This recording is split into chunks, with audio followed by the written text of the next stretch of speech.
The wilds of Australia are a dangerous environment full of terrible critters, ranging from spiders that may kill in a matter of seconds to snakes that can deliver a lethal bite. Today, we take you to Northeastern Australia, where a get-together resulted in the death of a 43-year-old woman at the jaws of a man-eating crocodile. It was the evening of Saturday, December 21st, 1985, in Far North Queensland, Australia, and a small group of friends was getting ready for a pre-Christmas Day celebration. They weren't planning on doing anything too fancy, because they'd all known each other for a long time, and they wanted to spend some time together before family gatherings swept them away during the holidays. The group organized a barbecue, and at 11 p.m., the friends met at Turner Park. They all knew each other well. Even at 11 p.m., the group could still feel the heat from the day's heat. They ignited the grill, and soon the air was filled with the aroma of meat grilling. Everyone seemed at ease and unconcerned, and the conversation flowed well. They congratulated one another on another quiet Christmas, and by 11:30 p.m., they were discussing their New Year's resolutions. Butterfly Farm with steaks and beverages. The 5 friends in the group decided to explore the woods. Their location was right next to the Queensland tropical forest, and they'd grown bored of sitting in one spot, chattering. The group had nothing to worry about because there was a lot of human activity in the neighborhood, and the 5 persons were more than capable of looking out for themselves. Aside from that, they weren't planned to remain gone for an excessively extended period of time. Rather, they intended to engage in some exploration prior to reuniting with the group. There was a chance that they would see a koala or some other type of wildlife. They picked up a trail, and then they went straight into the thick undergrowth. Soon after, they came upon a boardwalk that went through the middle of the forest, and they made the decision to follow it. They had to travel for only a few minutes before they reached the private pier that overlooked Beryl Creek, which is a branch of the Daintree River. As soon as they spotted the edge of the pier, all of their well-laid plans to get back home were scrapped. The 5 close friends began a new topic of discussion as they took in the fresh evening air on the pier where they were sitting. They were quite content with their arrangement at the moment, which was illuminated by a single lamppost dangling over their heads and providing ample illumination. One of the 5, Maurice, suggested that they take a dip in the river to cool off, as it was still warm and they had traveled there, so it was reasonable that a dip in the river was deserved. Northeastern Australia is commonly referred to as Croc Country, and the Daintree River is home to a rapidly expanding crocodile population. The buddies were aware that their location was near the mouth of the Daintree River, where the river empties into the Coral Sea. As the tides rose and fell, bull sharks swam into the river in search of any animal that dared to go into the water. The sharks were frightening enough, but crocodile attacks are 100 times deadlier than shark attacks. Crocodiles have one mission in mind when they approach their prey, and that is to kill. The group decided to stay where they were, but getting into the water was an enticing prospect. The tides were low, so the water was only a few feet deep, ruling out the presence of sharks. In addition, the water surface was still like a blank slate. There appeared to be no imminent risk, and it was simple for anybody to wade in and wait. If there was danger, they would be able to notice it and flee in time.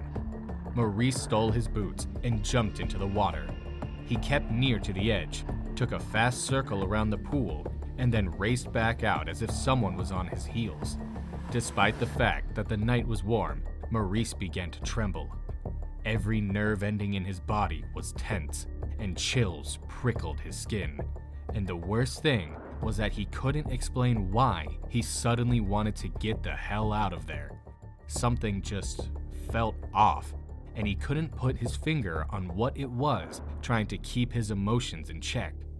Maurice advised his 3 friends to refrain from entering the water. They were continuing their conversation on the docks so it would be in their best interest to remain there for the rest of the evening. However, after they saw Maurice swimming alone in the sea, the rest of them worked up the nerve to put their toes in the water as well. This was despite the fact that the water was still quite calm, the tide was still rather low, and Maurice was in the middle of his swim alone. Soon after, John and Rob arrived. The proprietor of the shop, a man named Beryl Wruck, was there to meet them. Both John and Rob were able to swim without difficulty in the murky water. And despite the fact that they did not want to go any farther, they continued their conversation along the dock, while Maurice and Selena, Maurice's wife, took in the scenery from the protected vantage point of the jetty. Beryl waited patiently in the water. Maurice's premonition turned out to be correct.